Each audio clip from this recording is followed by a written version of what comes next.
always give the guy a tip. Right. It's, you know, $700 a year. Right. For paper. Yeah. And it's mostly, you cannot, you could get like a $10 online subscription, and most of it's USA Today anyway, except a couple stores. I'm just, You can say it. But you don't fold it though, either. No. You obviously are. No, it wasn't. That's it. I'm not the. 40, you know what I mean? I said. I use that. Yeah. Is it all?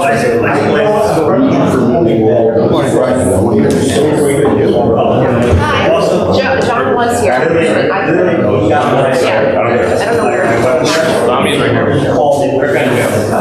I'm not gonna do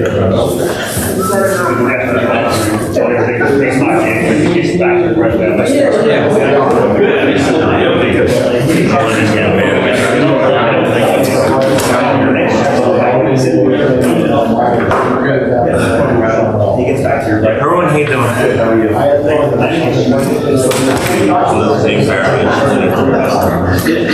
it's a nice little shop there. Good questions. It's been one of those weeks.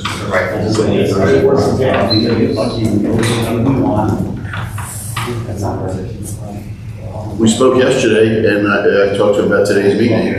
Wait a long time ahead. Yeah. It's gonna be a 5 hour. Sam, I want to maybe Sam. Samson? Yeah. Hi. Definitely. 23 my year. Yeah, I want to be Sam. It's going to be here for a week. I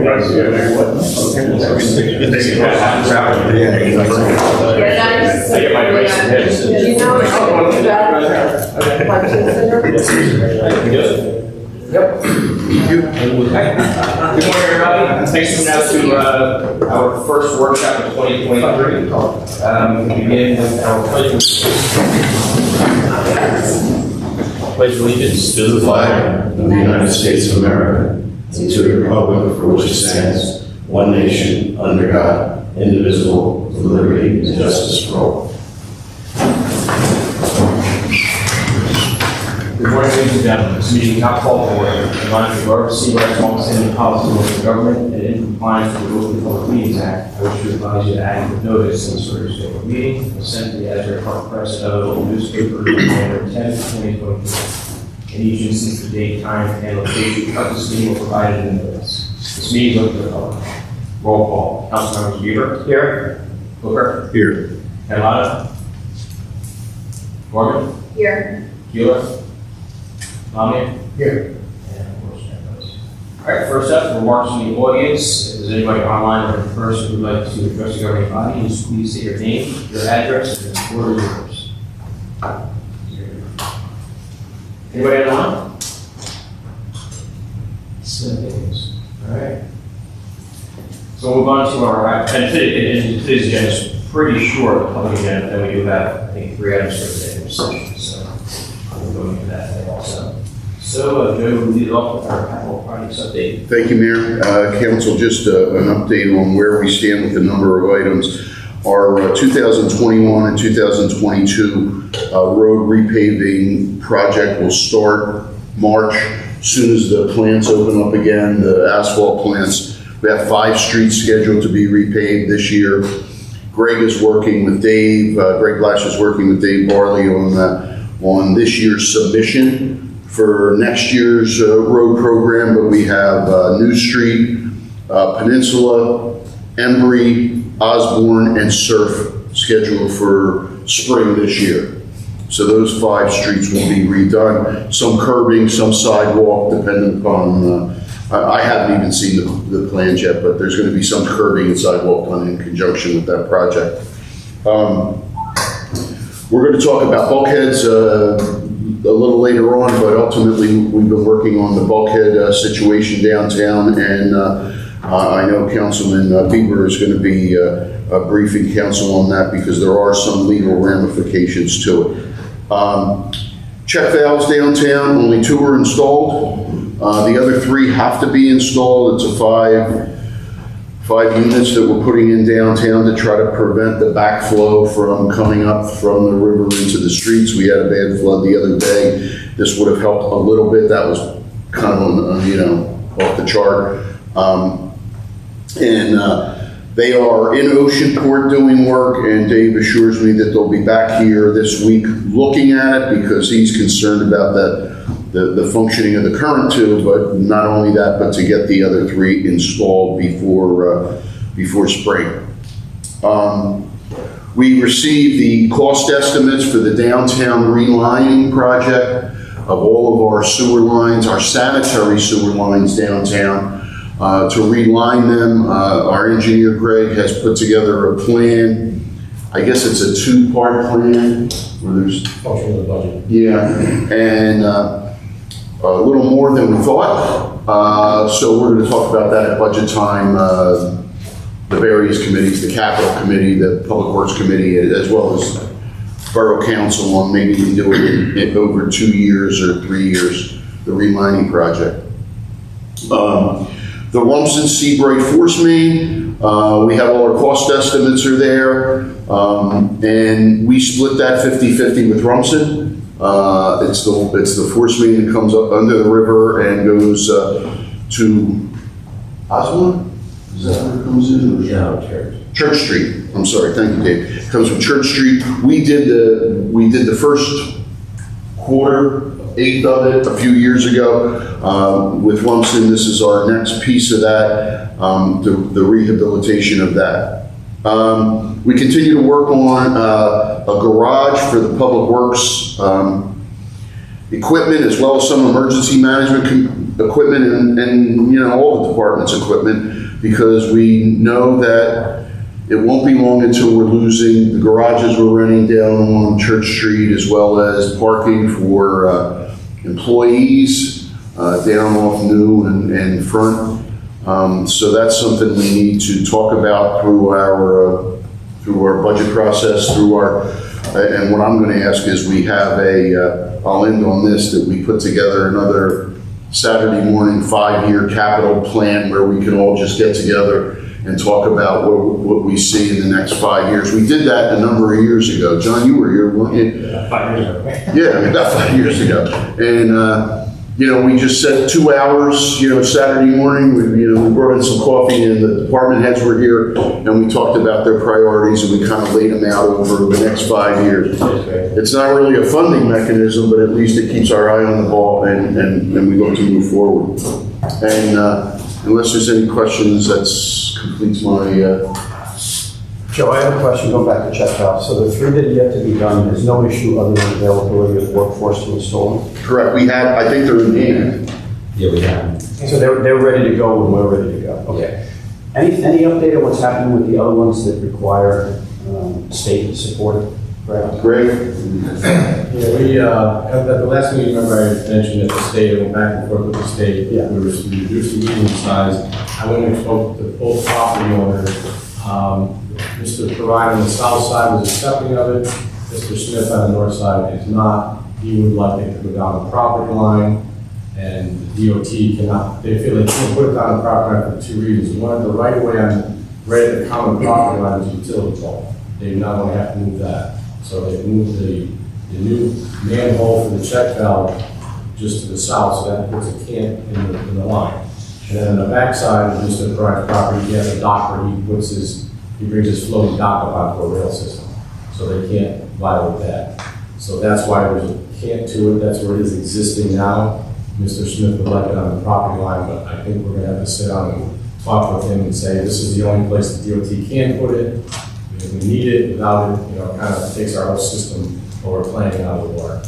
Okay. We're going to request another meeting with Mr. Smith, Greg, and I. We'd like probably one of you there. Maybe the mayor could be there with him. I think he's, he wants things which are great, and, maybe they're justified, but it just can't fit where we want to put it. We want to put it in where it is now, where it exists. And DOT typically doesn't want to put it on the property line. They want it on somebody's property so they can get at least a maintenance season from Well, they would put it down the parking lot if that's where it was existing, since there's no easement now, they'd like to leave it where it is because it causes less problems. Okay, thanks, Greg.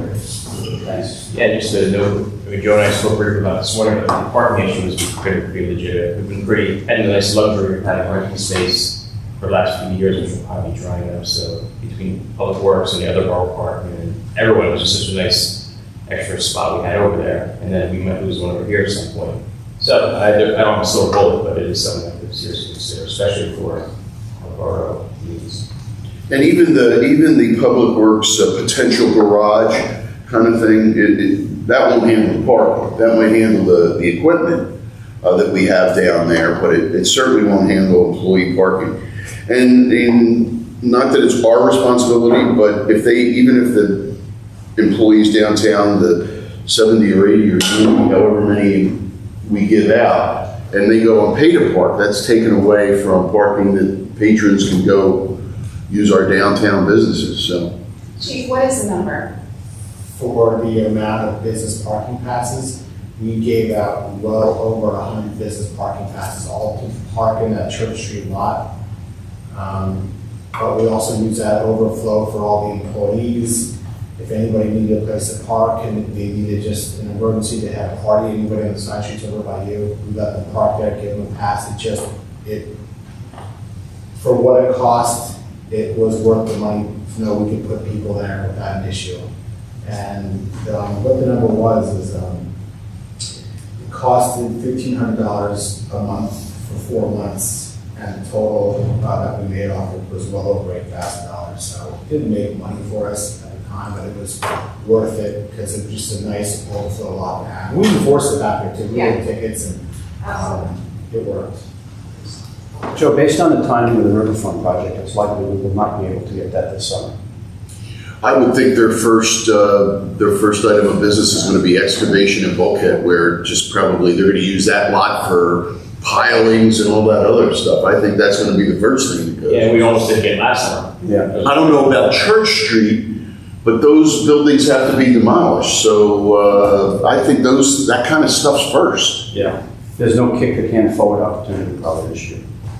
We could ask, Brett, you have a good relationship over there, maybe. I don't know if my contact is still with it. I can call him and come to you. I think he has control of the project until they get approvals. They have a lot of boats in there too right now. Do they? Yeah. All right, thanks, Joe. Okay. All right, on to Greg Shad, our chiefs. Chief of Police, Rick Freedom. Morning. Come up a little because people can't really hear. Good morning, everybody. Good morning. Okay, so I'll make it quick.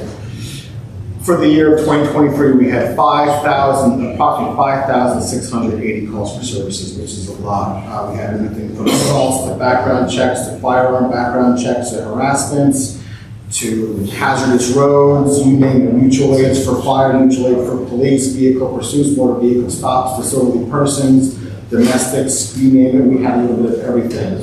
We had tons of walk-ins. I don't think we've ever seen this many people coming into the police department just for police information, parking passes ever. It was almost 500, and that doesn't even include all the people coming for parking passes. Inundated. We basically have to put somebody on that front desk there almost 7 days a week because we couldn't even handle the amount of walk-ins because we're so accessible to everybody now. Everybody sees us off of Ocean Avenue.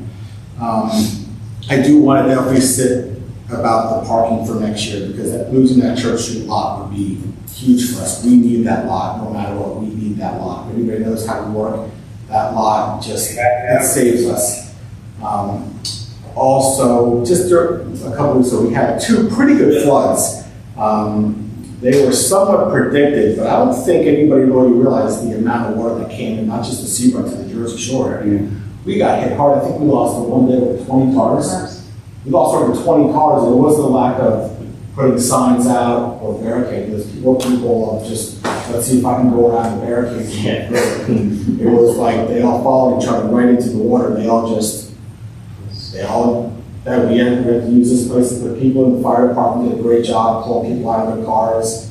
Bringing them over here, good job by them, the road department got some stuff cleaned up, Dave, good job to the crew, but it was a lot of water. I know that watching the weather, I did not expect that much water. I don't think anybody did. I would have had DOT to shut the whole thing down for seeing, but that's really what we have. I definitely have some stuff going that we need to talk about for public safety and budget before our budget meeting next week, and some public safety stuff that I want to work on. I don't want to talk to you guys right now.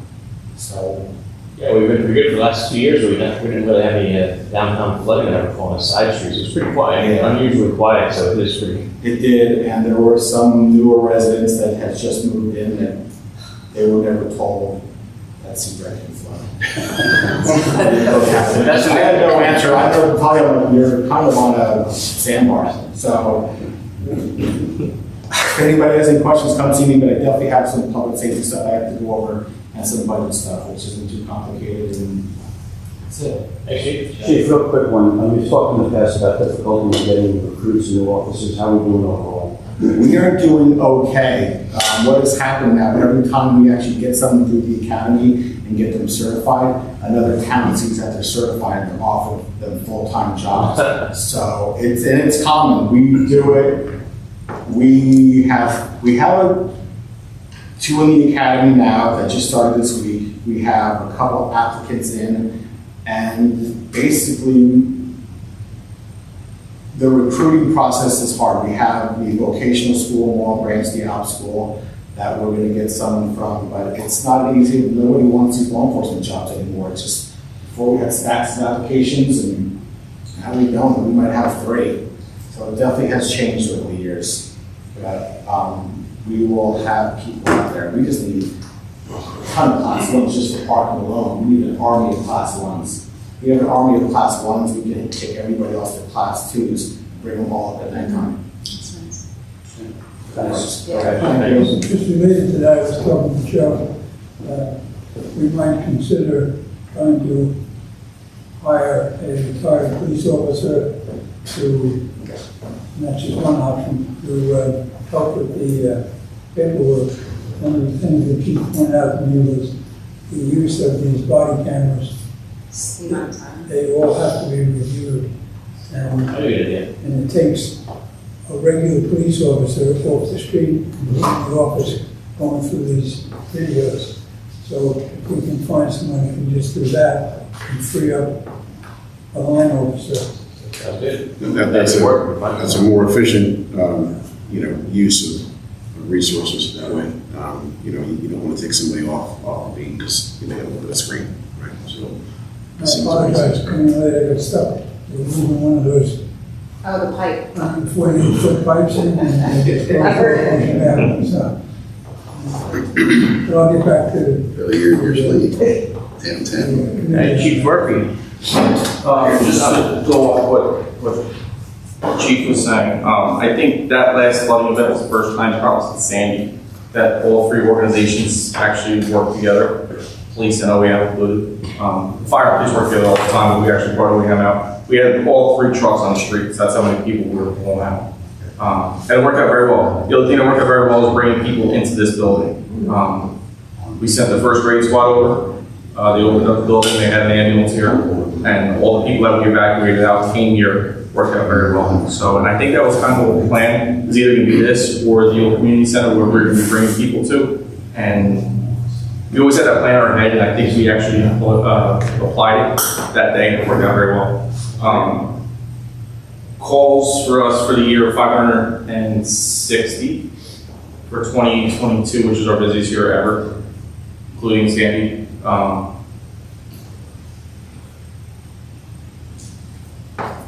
don't really have much to say about the year other than it was busy. We didn't have really any big problems. Going forward, we started random spray training this weekend to satisfy the GIF and FIOSHA that we do every year, flooding pathogens and all that stuff. So that'll be for the next 2 weeks. We did all 72 guys here recertified. Aside from that, budget's probably going to be out today. I'll send it out to the respective email, and that's all I have. So, question. Yeah. When you rescue people from their cars, who actually moves the car? So So one of our biggest challenges was, after that water went down, we had probably 25 cars all over Ocean Avenue, getting the tow service will come into all the waters down, not taking their trucks to the salt water. Then for them to adequately tow 25 cars, Logistical nightmare. it's a logistical nightmare because they were all over the place. So just getting the tow services getting ready to go, that had to be, it took time. Because all we have is Seabright Service Center, Rick Hennessy and one other guy. And it took some time, we had to bring some people in and just get them off Ocean Avenue. Yeah, and I think a big problem with that too is if you saw how the cars were stacked, they were all scattered. And they literally blocked access for emergency vehicles to North Beach, aside from vehicles that could shoot up the display pit there. So, I mean, fortunately, we didn't have an event that required us to go up to North Beach, or else we would have been probably pushed apart. That was a good problem. Yes, unfortunately, the first two that sold out, one like the Canaries and the Caves, the other 10 that followed. It's amazing. That usually be a pretty good indicator to take it from around. Oh, all right, thanks, James. All right, the next one's pretty simple. I just joked about this morning. Purchasing manual has just been revised by our finance team with Mike and Christine Company, and it'll be on our next agenda, council meeting agenda. Do you have anything you want to add to that at this point? I do not, maybe Chris does. They've been working on the purchasing manual just to update it. It's probably 10 or 12 years old now, just to bring it up to, current standards. I mean, Mike asked me to send it to me, I didn't really have anything to do with updating. I know he sent two versions, one if you have a QPA, one if you don't. That page that shows the differences is in here somewhere. You gotta put both pages in. I'm gonna ask Mike, Appendix A. maybe we can make it one, like an if and or, instead of having to get rid of one and then reintroduce another if the time comes we have a QPA. So Mike and I haven't had that discussion yet, but maybe there's a way to modify it so that we don't have to redo it. Well, is there still some level of discussion around, us being able to get a QPA? I know that there was courses being taken and all that stuff. Is that? I haven't revisited it in some time. I mean, I could revisit it and see if there's any interest in, some of the people that are taking the classes, whether they'd be interested in doing that or not. But I know having a QPA simplifies some things for us, from a threshold perspective and a process perspective. So, I don't know that there's any interest amongst, the administration to have someone. Well, it'd be nice. It'd certainly be nice. Maybe I'll have another discussion. All right, there's just a list of three upcoming combination of ordinance resolutions. I'll be on the next agenda. I'm going to review those. And that's it for the public session. Again, we do have a few items in executive session, and once we come out, as all, in case we're not going to take any formal action, so separation of the public portion, and would anybody make a motion to enter an executive session? So moved. Second. All right, Councilmember Bieber. Yes. Clifford. Yes. Morgan. Yes. Hewitt. Yes. And also want to know that Jack Hill is here. All right, thanks for coming out, everybody.